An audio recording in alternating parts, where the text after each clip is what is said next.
ഓം ശ്രീകൃഷ്ണാർപ്പണമസ്തു. എല്ലാവർക്കും നമസ്കാരം. ശ്രേഷ്ഠത്തിലേക്ക് എല്ലാവർക്കും സ്വാഗതം. കർമ്മദോഷ നിവാരണം, സുഖശ്രേഷ്ഠ ജീവനം. ഇന്നത്തെ നമ്മുടെ വിഷയം അവയോഗ ജാതകം എങ്ങനെ മനസ്സിലാക്കാം എന്നുള്ളതാണ്. അല്പം നെഗറ്റീവാണ്. അതുകൊണ്ട് തന്നെ ഇത്തരം ജാതകങ്ങൾ കൺസൾട്ടേഷനിൽ വരുമ്പോഴും വിഷമകരമായിട്ടുള്ള ഒരു അവസ്ഥയിലൂടെ കടന്നു പോകും എന്നുള്ളതാണ്.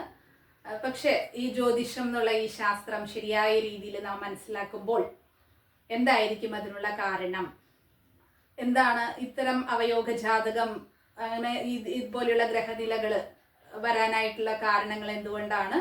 പൂർവജന്മ പാപം തന്നെയാണ്. അപ്പൊ അതാദ്യം മനസ്സിലാക്കുകയും ഒരു പരിധി വരെ അത് മനസ്സിലാക്കിക്കൊണ്ട് പ്രപഞ്ചത്തിനോട് ഒരു അൺകണ്ടീഷണൽ സറണ്ടറിങ് ഉണ്ടാവുക എന്നുള്ളതാണ് ഇതിനുള്ള ഒരു പോംവഴി എന്ന് പറയുന്നത്. നമുക്ക് ജാതകത്തിലേക്ക് കടക്കാം. അപ്പോൾ ഒരു അവയോഗ ജാതകം എന്ന് പറയുമ്പോൾ നമ്മൾ ആദ്യം ശ്രദ്ധിക്കേണ്ട കാര്യം എന്താണ്? ലഗ്നത്തിനും ലഗ്നാധിപന്റെയും ഫലക്കുറവാണ് ഒരു അവയോഗ ജാതകത്തിന്റെ ആദ്യത്തെ ലക്ഷണം എന്ന് പറയുന്നത്. അപ്പൊ ഇവിടെ എന്ന് പറയുന്നത് കുംഭ ലഗ്നമാണ്. അപ്പൊ ലഗ്നം തന്നെ 12 രാശികളിൽ ഏറ്റവും മോശമായിട്ടുള്ള രാശി എന്ന് പറയുന്നത്, 12ാമത്തെ പൊസിഷനിൽ വരുന്ന രാശി എന്ന് പറയുന്നത് കുംഭരാശിയാണ്. അപ്പൊ കുംഭരാശി ലഗ്നമായിട്ട് വരിക, ഇത് കേൾക്കുമ്പോൾ എല്ലാ കുംഭലഗ്നക്കാർക്കും പ്രശ്നക്കാരാണോ എന്ന് ചിന്തിക്കേണ്ടതുണ്ടോ? ഇല്ല, തീർത്തും അങ്ങനെ ചിന്തിക്കേണ്ട ആവശ്യമില്ല. കാരണം ലഗ്നത്തിന് ശുഭഗ്രഹങ്ങളുടെ യോഗമോ ദൃഷ്ടിയോ ഉണ്ടാവുമ്പോൾ അത് മാറുന്നുള്ളതാണ്.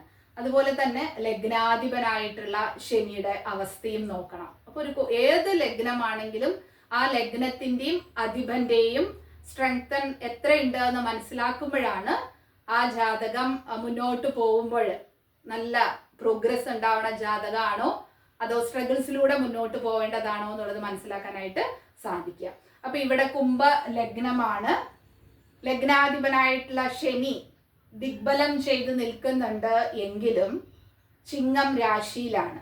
അപ്പൊ ചിങ്ങം രാശി എന്ന് പറയുന്നത് തന്നെ ശനിയെ സംബന്ധിച്ചിടത്തോളം ശത്രു രാശിയാണ്. സൂര്യൻ ശനി എന്നുള്ളതാണ് ബദ്ധവൈരികൾ എന്ന് പറയുന്നത്.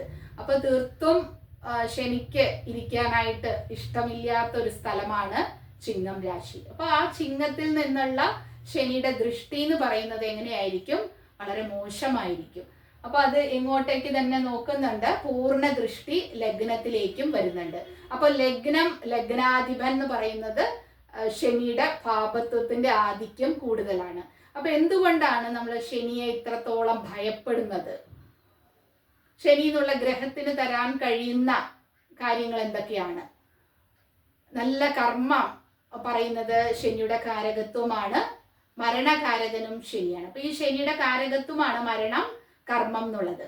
അപ്പൊ എന്താണ് ഈ ശനിയുടെ കാരകത്വങ്ങൾ? നമുക്ക് ഡയറക്റ്റ് ആയിട്ട് നമ്മളെ അഫക്റ്റ് ചെയ്യാന്ന് പറയുകയാണെങ്കിൽ ദാരിദ്ര്യം പറയാം, പിശുക്ക് പറയാം, എല്ലാത്തിലുമുള്ള ഒരു സംശയം, ഏതൊന്നിനെയും വിശ്വസിക്കാൻ നമ്മൾ ലോജിക്കായിട്ട് പറഞ്ഞു കൊടുത്താലും തന്നെ അത് മനസ്സിലാക്കാനായിട്ട് ബുദ്ധിമുട്ടുണ്ടാവുക, എല്ലാത്തിനും സംശയം ഉണ്ടാവുക, ലാക്ക് ഓഫ് കോൺഫിഡൻസ്, ഇതൊക്കെ തന്നെയാണ് ശനിയുടെ കാരകത്വങ്ങൾ. അതുകൊണ്ടാണ് ശനി എന്നുള്ള ഗ്രഹത്തിനെ നമ്മൾ ഇത്രത്തോളം ഭയപ്പെടേണ്ടതും. അപ്പൊ ആ ശനിയുടെ രശ്മികൾ, ഒരു കടുനീല കളറിലുള്ള രശ്മികളാണ് ശനി പുറപ്പെടുവിക്കണമെങ്കിൽ അത് തീർത്തും മാനവരാശികളെ സംബന്ധിച്ചിടത്തോളം ഗുണപ്രദായകമാണോ എന്ന് ചോദിക്കുകയാണെങ്കിൽ അല്ല എന്ന് തന്നെ പറയാം. കാരണം എന്താണെന്ന് വെച്ചാൽ ഇത്രയും കാര്യങ്ങളിലൂടെ അവർ കടന്നു പോവേണ്ടി വരും എന്നുള്ളതാണ്. അപ്പൊ ഇവിടെ ലഗ്നാധിപനായിട്ടുള്ള ശനി ചിങ്ങം രാശിയിൽ നിന്ന് ലഗ്നത്തിലേക്ക് നോക്കുമ്പോൾ ആൾക്ക് എന്തുണ്ടാവും? ഈ ജാതക എന്ന് പറയുന്ന ഒരു സ്ത്രീ ജാതകമാണ്. ഇവർക്ക് എന്തുണ്ടാവും? തീർത്തും സംശയം എന്നുള്ളൊരു പ്രശ്നം ഉടലെടുക്കുകയാണ്. പിന്നെ അവരുടെ കഴിവ് എന്താണ് എന്നുള്ളത് അവർക്ക് തന്നെ മനസ്സിലാകാത്ത രീതിയിൽ ഒന്നിനും ഒരു കഴിവില്ല എന്ന് പറഞ്ഞുകൊണ്ടിരിക്കുന്ന ഒരാളായിരിക്കും. കാരണം അതാണ് ഇതിന് കാരണം. ഇതൊക്കെയാണ് ശനി ചെയ്യുന്ന കർമ്മങ്ങൾ ഇവിടെ. ഇപ്പൊ ലഗ്നത്തിനും ലഗ്നാധിപനും ഫലക്കുറവ് സംഭവിച്ചു. ഇനി എന്ന് പറയുന്നത് ഗുരു ശുക്രൻ എന്നുള്ളതാണ്. ഏത് ജാതകത്തിൽ സംബന്ധിച്ചിടത്തോളം ശുഭഗ്രഹങ്ങൾ എന്ന് പറയുന്നത് ഗുരുവും ശുക്രനുമാണ്. അപ്പൊ ഗുരുവിന് ഇവിടെ എന്താണ് സംഭവിക്കുന്നത്? 6ൽ മറഞ്ഞുപോയി. ഉച്ചഗുരുവാണ്. കർക്കടകത്തിലാണ് ഗുരു നിൽക്കുന്നത്, ഉച്ചഗുരുവാണ്. പക്ഷെ 6ൽ നിന്ന് മറയുന്നു. അപ്പൊ ഗുരു എന്താണ് ഈ ജാതകത്തിനെ സംബന്ധിച്ചിടത്തോളം ചെയ്യുന്നത്? 6ൽ നിന്നുകൊണ്ട് കടം, രോഗം, ശത്രു ഇതിനെ ഡെവലപ്പ് ചെയ്യാണ്. ഗുരു ഏത് ഭാവത്തിൽ നിൽക്കുന്നുവോ ആ ഭാവത്തെ ഡെവലപ്പ് ചെയ്യും എന്നുള്ളതാണ് നമ്മൾ മനസ്സിലാക്കേണ്ടത്. അപ്പൊ ഇവിടെ എന്ത് സംഭവിക്കും? കടം, രോഗം, ശത്രു എന്നുള്ളതില് രോഗം എന്നുള്ള അവസ്ഥ ഡെവലപ്പ് ചെയ്യുക എന്നുള്ളതാണ്. അത് എപ്പോഴാണ് സംഭവിക്കുക? കൂടുതലായിട്ടും ആ ദശകൾ വരുമ്പോഴാണ് കൂടുതലായിട്ട് അതിന്റെ ആധിക്യം ഉണ്ടാവുകയും ചെയ്യും. കാരണം 2-11 ആധിപത്യമാണ് ഗുരുദശയിൽ ഉണ്ടാവുക. ആ സമയത്ത് ഗുരു എന്ന് പറയുന്നത് 6ൽ നിൽക്കുന്നത് കൊണ്ട് കടം, രോഗം, ശത്രു ഇതിൽ ഏതെങ്കിലും ഒന്ന് ഈ ജാതകയ്ക്ക് ഫേസ് ചെയ്യേണ്ടതായിട്ട് വരുന്നത് രോഗാവസ്ഥ എന്നുള്ളതാണ്. അപ്പൊ ആ രോഗത്തെ ഒന്നുകൂടെ ഡെവലപ്പ് ചെയ്യാണ് ഇവിടെ ഗുരു ചെയ്യുന്നത് 6ൽ മറഞ്ഞു നിന്നത് കൊണ്ട്. അതുകൊണ്ട് ദൈവാനുഗ്രഹം എന്ന് പറയുന്നത് കുറവായിട്ട്, അതുകൊണ്ടാണ് 6, 8, 12ൽ മറയരുത് എന്ന് പറയാനുള്ള കാരണം. പിന്നെ എന്ന് പറയുന്നത് ശുക്രനാണ്, ശുഭഗ്രഹം എന്ന് പറയുന്നത് 9ാം ആധിപത്യമാണ് ഇവിടെ ശുക്രനുള്ളത്. അപ്പൊ 9ൽ തന്നെയാണ് നിൽക്കുന്നത്. തുലാം രാശിയിൽ സ്വക്ഷേത്ര ബലവാനായിട്ടാണ് നിൽക്കുന്നത്. പക്ഷെ എന്ത് സംഭവിക്കുന്നു? ഇവിടെ സൂര്യനുണ്ട് കന്നിയില്, ജസ്റ്റ് 0 ഡിഗ്രിയിലാണ്. ചന്ദ്രന്റെ പ്ലേസ്മെന്റ് എന്ന് പറയുന്നത് 0 ഡിഗ്രിയാണ്. അപ്പൊ ഇവിടെ ജസ്റ്റ് എൻ്റർ ആയിട്ടേ ഉള്ളൂ. തുലാം രാശിയിലേക്ക് ചന്ദ്രന്റെ എൻ്റർ മാത്രമേ നടന്നിട്ടുള്ളൂ. അപ്പൊ അവിടെ നിന്ന് നമുക്ക് തികച്ചു മനസ്സിലാക്കാനുള്ള കാര്യം എന്താണ്? അമാവാസി കഴിഞ്ഞിട്ടുള്ള അടുത്ത ദിവസമാണ് ജനനം എന്നുള്ളതാണ്. അപ്പൊ സൂര്യനെയും ചന്ദ്രനെയും കണ്ടു കഴിഞ്ഞാൽ നമുക്ക് ആ തിഥി എന്താണെന്ന് മനസ്സിലാക്കാനായിട്ട് സാധിക്കും. അപ്പോൾ ഈ കന്നിയിലെ ലാസ്റ്റ് ഡിഗ്രിയോടുകൂടെ സൂര്യൻ വരികയും ചന്ദ്രൻ 0 ഡിഗ്രിയിൽ ജസ്റ്റ് എൻ്റർ ആവുകയും ചെയ്യുമ്പോൾ അമാവാസി കഴിഞ്ഞിട്ട് ഉടനെ ജനിച്ചിരിക്കുന്നത്. ഒരു 3 ദിവസമെങ്കിലും കഴിയണം അല്പമെങ്കിലും ഒന്ന് ചന്ദ്രനെ കാണണമെന്നുണ്ടെങ്കിൽ തന്നെ. അപ്പൊ ഇവിടെയും എന്ത് സംഭവിക്കുന്നു? ശുക്ലപക്ഷത്തിലേക്ക് എത്തിയിട്ടുണ്ടെങ്കിലും പ്രഥമ അങ്ങനെയുള്ള ഒരു തിഥിയിലാണ് ജനനം എന്നുള്ളത് കൊണ്ട് ഇവിടെ ചന്ദ്രന് തീരെ ഫലമില്ല. ആ ചന്ദ്രന്റെ കൂടെയാണ് ആരുള്ളത്? ശുക്രനും കുജനും ഉള്ളത്.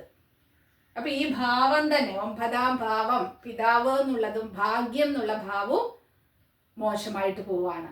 പക്ഷെ നമ്മൾ ഇവിടെ മനസ്സിലാക്കേണ്ട ഒരു കാര്യം എന്ന് പറയുന്നത് ശുക്രൻ സ്വക്ഷേത്ര ബലവാനാണ്. അപ്പൊ എന്തെങ്കിലും ഒരു ഗുണം അതിന്റെ കിട്ടും. തീർച്ചയായിട്ടും ആ ഗ്രഹത്തിന് കാരകത്വം നല്ലതായിട്ട് കിട്ടേണ്ടിയിരിക്കുന്നു അല്ലെ. അപ്പൊ നല്ല രീതിയിൽ കായിക അല്ല കലാരംഗത്ത് നല്ല രീതിയിൽ ശോഭിക്കാനായിട്ട് ഈ ജാതകയ്ക്ക് കഴിയുന്നുള്ളതാണ്. കലാപരമായിട്ടുള്ള കഴിവുകൾ ഉള്ള ഒരു വ്യക്തിയായിരിക്കും ശുക്രൻ സ്വക്ഷേത്ര ബലവാനായിട്ട് 9ൽ തന്നെ നിൽക്കുന്നത് കൊണ്ട്. അതേപോലെ തന്നെയാണ് അടുത്ത അപ്പൊ യോഗം തരുന്ന 3 പേര് ആരൊക്കെയാണ്? ശനിയാണ്, ശുക്രനാണ്, അടുത്തത് എന്ന് പറയുന്നത് ബുധനാണ്.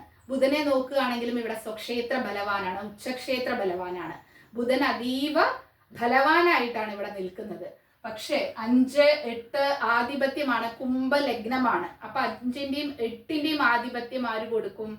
ബുധൻ കൊടുക്കും. അപ്പൊ കുംഭലഗ്നത്തെ സംബന്ധിച്ചിടത്തോളം ബുധൻ 5ാം ഭാവവുമായിട്ട് കണക്ട് ആവുമ്പോഴാണ് ശോഭിക്കാനുള്ള കഴിവുകളും അങ്ങനെയുള്ള കാര്യങ്ങളൊക്കെ ഉണ്ടാവും. അപ്പൊ ഇവിടെ ബുധൻ എന്ന് പറയുന്നത് ഉച്ചക്ഷേത്ര ബലവാനായതുകൊണ്ട് തീർത്തും കാരകത്വം കൊടുക്കും. വിദ്യ എന്നുള്ളത് നല്ല കഴിവുള്ള വിദ്യാഭ്യാസം എടുക്കാനായിട്ട് നല്ല ജ്ഞാനമുള്ള അറിവുള്ള കുട്ടിയായിരിക്കും. എല്ലാം ഗ്രാസ്പ് ചെയ്യാനുള്ള പവറുള്ള വ്യക്തി തന്നെ ആയിരിക്കും, അതിൽ സംശയമില്ല. ബുധന്റെ കാരകത്വം അവിടെ ഉച്ചക്ഷേത്രത്തിൽ കൊടുക്കുന്നുണ്ട്. പക്ഷെ അതിന്റെ ആധിപത്യം വരുമ്പോഴും എന്ത് സംഭവിക്കുന്നുണ്ട്? സൂര്യൻ, സർപ്പം ഈ 2ന്റെയും ഇടയിലാണ് ബുധൻ നിൽക്കുന്നത് എങ്കിൽ അഷ്ടമാധിപന് ഒരിക്കലും എന്തുണ്ടാവാൻ പാടില്ല? സ്ട്രോങ് ആവാനായിട്ട് സാധിക്കുകയില്ല. സ്ട്രോങ് ആവരുത് ജാതകത്തിൽ ആക്ച്വലി. അതുപോലെ ബുധൻ എന്നുള്ള ഒരു കുട്ടി ഗ്രഹത്തിന് എപ്പോഴും ശ്രദ്ധിക്കേണ്ട കാര്യം എന്ന് പറയുന്നത് 2 പാപന്മാരുടെ ഇടയിൽ പെടുമ്പോൾ അതെന്താണോ ചെയ്യാൻ ഉദ്ദേശിക്കുന്നത് അത് നല്ല രീതിയിൽ ചെയ്യാനായിട്ട് കഴിയാതെയും വരുന്ന ഒരു അവസ്ഥയാണ് ഈ ജാതകയ്ക്ക് ഉണ്ടാവുന്നത് ബുധന്റെ കാര്യത്തിൽ. അപ്പൊ 5ാം ഭാവാധിപനാണ് ബുധൻ ഇവിടെ. അപ്പൊ സന്താനപരമായിട്ടുള്ള പ്രശ്നങ്ങൾ 5ാം ഭാവം. അതുപോലെ ഗുരുവാണ് സന്താനകാരകൻ, അവിടെയും പ്രശ്നം വന്നു, 6ൽ മറഞ്ഞു എന്നുള്ളതാണ്. വിവാഹകാര്യം എടുക്കുകയാണെങ്കിലും 7ാം ഭാവം ഭാവാധിപനായിട്ടുള്ള സൂര്യനും പ്രശ്നം വന്നു. സൂര്യൻ എന്ന് പറയുന്നത് സർപ്പവുമായിട്ടുള്ള, ഒരിക്കലും സൂര്യചന്ദ്രന്മാര് രാഹുകേതുക്കളില് വരാൻ പാടില്ല. അതും രാഹുവിന്റെ ആണെങ്കിൽ കൂടുതൽ കടുത്ത ദോഷമാണ്. അതിന്റെ ഡിഗ്രിയൊക്കെ നോക്കണം. നല്ല ഡിഗ്രിക്ക് വ്യത്യാസം ഉണ്ടെങ്കിൽ അത്ര പ്രശ്നം വരില്ല. അപ്പൊ ഇവിടെ 7ാം ഭാവാധിപന് പ്രശ്നമാണ്. ഭാവം ശനി മൂലം മോശമായിട്ടുള്ള അവസ്ഥയാണ്. കാരകനായിട്ടുള്ള ശുക്രനും ഇവിടെ പ്രശ്നം വരുന്നുണ്ട്. പെൺകുട്ടിയുടെ ജാതകം എന്നുള്ള നിലയിൽ കുജനെ നോക്കുകയാണെങ്കിൽ ഫലമില്ലാത്ത ചന്ദ്രന്റെ കൂടെയാണ് കുജൻ നിൽക്കുന്നത്. അപ്പൊ ഈ വിവാഹം, സന്താനം എന്നുള്ള കാര്യത്തിലെല്ലാം തന്നെ പ്രോബ്ലമായിട്ട് അങ്ങനെ ഒരു അനുഗ്രഹമില്ലാത്തൊരു ജാതകമായിട്ട് ഇവിടെ മാറുകയാണ്. പിന്നെ ഗുരുവിന്റെ ദൃഷ്ടിക്ക് ഇവിടെ പിന്നെ എന്തെല്ലാമാണ് പോസിറ്റീവ്. അപ്പൊ നമുക്ക് ഇതെല്ലാം അവയോഗ ജാതകമാണെന്ന് പറഞ്ഞ് എഴുതി തള്ളാനായിട്ട് സാധിക്കുമോ? അപ്പൊ എന്താണ് ചെയ്യാനായിട്ട് സാധിക്കുക? ഇവിടെ നോക്കേണ്ടത് ഗുരുവിന്റെ ഉച്ച 6 മറഞ്ഞു എന്ന് പറഞ്ഞത് കൊണ്ട് ഗുരുവിന് എന്തില്ല, ദൃഷ്ടി കൊടുക്കാനുള്ള കപ്പാസിറ്റി ഇല്ല എന്ന് വിചാരിക്കരുത്. 5, 7, 9 ഭാവങ്ങളിലേക്ക് ഗുരുവിന്റെ ദൃഷ്ടി വളരെ നല്ല രീതിയിൽ ഉണ്ടാവും. അപ്പൊ ആ ദൃഷ്ടി എന്ന് പറയുന്നത് ഇവിടെ സംഭവിക്കുന്നുണ്ട്, 10ാം ഭാവത്തിൽ സംഭവിക്കുന്നുണ്ട്. പിന്നെ എന്ന് പറയുന്നത് 12ലേക്ക് ഉണ്ട്. 12 എന്ന് പറയുന്നത് ശുഭത്വം അത്ര പോരാ. കാരണം 12ാം ഭാവത്തിന് ഗുരുവിന്റെ ദൃഷ്ടി ഓക്കെയാണ്, അതേസമയം തന്നെ കുജന്റെ ദൃഷ്ടിയും ഒരുമിച്ച് വാങ്ങുന്നത് കൊണ്ട് 12ാം ഭാവം ഗുരുവിന്റെ ദൃഷ്ടിയാൽ കംപ്ലീറ്റ് ആയിട്ട് ശുഭത്വം ഉണ്ടാവുന്നില്ല. ഇവിടെ 2ാം ഭാവത്തിലേക്ക്, അപ്പൊ ഗുരു കേതു എന്നുള്ളൊരു ബന്ധം 2ാം ഭാവത്തിലേക്ക് വന്നു. അപ്പൊ കുടുംബം എന്ന് പറയുന്നത് ആത്മീയ മേഖലയിൽ താല്പര്യമുള്ള ഒരു കുടുംബമായിരിക്കും. ആൾക്കും നല്ല രീതിയിൽ ആത്മീയ കണക്ഷൻ ലഭിക്കാനായിട്ട് അതിനു വേണ്ടിയിട്ട് ശ്രമിക്കുകയാണെങ്കിൽ നല്ല രീതിയിൽ പ്രകൃതിയാൽ അത് അനുവദിച്ചു കൊടുക്കുന്ന ഒരു ജാതകം കൂടെയാണ്. അപ്പൊ നല്ല രീതിയിൽ ആത്മീയ രീതിയിൽ മുന്നോട്ട് പോവാനായിട്ട് വളരെ പോസിറ്റീവ് കാണിക്കുന്ന ഒരു ജാതകമാണ്. കർമ്മ മേഖലയായിട്ട് ഗുരുവിന്റെ ദൃഷ്ടി 10ാം ഭാവത്തിലേക്ക് വന്നതുകൊണ്ട് നല്ല രീതിയിൽ കർമ്മം ചെയ്യാനുള്ള ഒരു ജാതകം കൂടെയാണ്.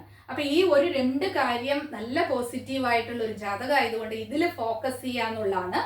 അത് നിർബന്ധപൂർവം ചെയ്യിപ്പിക്കുകയാണെങ്കിൽ മാത്രമേ ചെയ്യുള്ളൂ. കാരണം അവിടെ ലഗ്നത്തിനും ലഗ്നാധിപനും എല്ലാം തന്നെ ശനിയുടെ ആധിക്യം കൂടുതലുള്ളത് കൊണ്ട് കോൺഫിഡൻസ് കുറഞ്ഞുകൊണ്ട് അത് ഒന്ന് ഉയർത്തിക്കൊണ്ടുവരാനായിട്ട് ആരുടെയെങ്കിലും സപ്പോർട്ട് ഉണ്ടെങ്കിൽ മാത്രമേ ഇത് മുന്നോട്ട് കൊണ്ടുപോകാനായിട്ട് സാധിക്കുള്ളൂ എന്നുള്ളതാണ്. പിന്നെ എന്ന് പറയുന്നത് നമ്മൾ ഇതൊക്കെ എങ്ങനെയൊക്കെ ആണെങ്കിലും നമ്മുടെ ദശാകാലങ്ങൾ എങ്ങനെയാണ് എന്നുള്ളതിനനുസരിച്ചിട്ടായിരിക്കും നമ്മുടെ എല്ലാം തീരുമാനിക്കുന്നത്, ഫ്യൂച്ചർ തീരുമാനിക്കുന്നത്. അപ്പൊ ഇവിടെ കുജദശ 3 വയസ്സ് വരെയാണ്. അപ്പൊ അതുകൊണ്ട് കുഴപ്പമില്ല, 3 വയസ്സ് വരെയുള്ള കുജദശ എന്ന് പറയുന്നത് വേഗം കഴിഞ്ഞല്ലോ, ബാല്യത്തിൽ തന്നെ കഴിഞ്ഞു. അടുത്ത ദശ എന്ന് പറയുന്നത് രാഹുദശയാണ്, 21 വയസ്സ് വരെ. അപ്പൊ രാഹുദശ എന്ന് പറയുന്നത് തീർത്തും ഇവിടെ ബുധന്റെ വീട്ടിലിരിക്കുന്ന കന്നിയിലിരിക്കുന്ന രാഹു നല്ലതാണ്. ബുധന്റെ ഉച്ച ബുധനാണ്. അപ്പൊ ഒരു ഉച്ച ഗ്രഹത്തിന്റെ കൂടെ നിൽക്കുന്ന രാഹുദശയിൽ നല്ല കാര്യങ്ങൾ ചെയ്യും എന്നുള്ളതാണ്. അപ്പൊ 21 വയസ്സ് വരെ വിദ്യാഭ്യാസത്തിനും നല്ല രീതിയിൽ ടോപ്പായിട്ട് മാറാനുള്ള ഒരു ജാതകമാണിത്. അപ്പൊ രാഹുദശയാണ് ഈ ജാതകയെ സംബന്ധിച്ചിടത്തോളം വളരെ ടോപ്പായിട്ടുള്ള കാര്യം എന്ന് പറയുന്നത്. അപ്പൊ അത് കഴിഞ്ഞിട്ടുള്ള ഗുരുദശ എന്ന് പറയുന്നത് മോശമായിട്ടുള്ള അവസ്ഥകൾ കൊടുക്കും, രോഗാവസ്ഥകളൊക്കെ കാണിക്കുന്ന ഒരു 37 വയസ്സാണ്. അതിനുശേഷം വരുന്ന ശനിദശയാണ് ഇപ്പോൾ നടന്നുകൊണ്ടിരിക്കുന്നത്. അപ്പൊ ഈ ശനിദശ എന്ന് പറയുമ്പോഴും കംപ്ലീറ്റ് ആയിട്ട് ഗുണം ലഭിക്കുന്നതാണോ? ഒരിക്കലും അല്ല. കാരണം ചിങ്ങം രാശിയിലാണ്. ഇവിടെ ഏത് അപഹാരങ്ങൾ എടുക്കുകയാണെങ്കിലും ഗ്രഹത്തിന് ഓരോ ഗ്രഹവും എടുക്കുമ്പോഴും അതിനെല്ലാം ഓരോ പാപബന്ധം വന്നതുകൊണ്ട് അപഹാരങ്ങളെല്ലാം തന്നെ പ്രശ്നങ്ങളിലൂടെ കടന്നു പോവാന്നുള്ളതാണ്. അപ്പൊ ഇവിടെ ശനി എന്ന് പറയുന്നത് ദിഗ്ബലം ചെയ്തിട്ടുണ്ട്. അപ്പൊ ദിഗ്ബലം ചെയ്തത് കൊണ്ട് എന്താണ് ഗുണം? പാപഗ്രഹങ്ങൾക്ക് സ്ഥാനഫലത്തെക്കാളും ദിഗ്ബലം ഉണ്ടാവുന്നതാണ് നല്ലത്.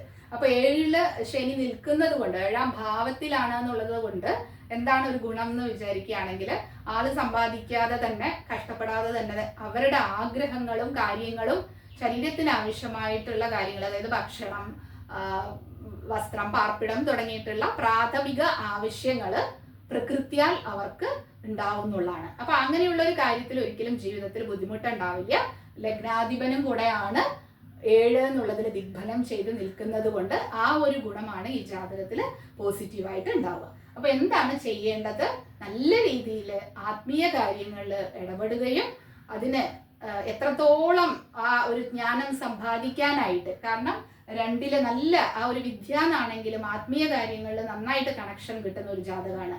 അപ്പൊ ആ ഒരു രീതിയിൽ നല്ലൊരു പ്രൊണൗൺസിയേഷൻ ആവട്ടെ, അല്ലെങ്കിൽ നല്ല സംസ്കൃതം ആണെങ്കിലും ലളിതമായിട്ട് മനസ്സിലാക്കാനുള്ള ആ ഗ്രാസ്പിംഗ് പവറൊക്കെ ഉള്ള ഒരു ജാതകമാണ്. അപ്പൊ ആ ഒരു ലക്ഷ്യത്തിലൂടെ മുന്നോട്ട് പോവുക. മുജ്ജന്മ പാപമാണ് ഇത് എന്നുള്ളത് മനസ്സിലാക്കുക. ഇതൊക്കെയാണ് ഇതിൽ ചെയ്യാനുള്ളത്. അല്ലാതെ ഇങ്ങനെ കോമ്പിനേഷൻസ്, പ്ലാനറ്റ്സിന്റെ കോമ്പിനേഷൻസ് മോശമാവുമ്പോൾ നമ്മൾ കുറെ പൂജകൾ ചെയ്തു, കുറെ പരിഹാരങ്ങൾ ചെയ്തു, അപ്പൊ അതിലെന്തെങ്കിലും നിവൃത്തി ഉണ്ടാവുമോ എന്ന് ചോദിക്കുകയാണെങ്കിൽ ഇല്ല. ആ കടം നമ്മൾ ചെയ്തിട്ടുള്ള കടം തീർക്കുക എന്നുള്ളതിന് തന്നെയാണ് നമുക്കൊരു റീബർത്തായിട്ട് തന്നിട്ടുള്ളത്. അപ്പൊ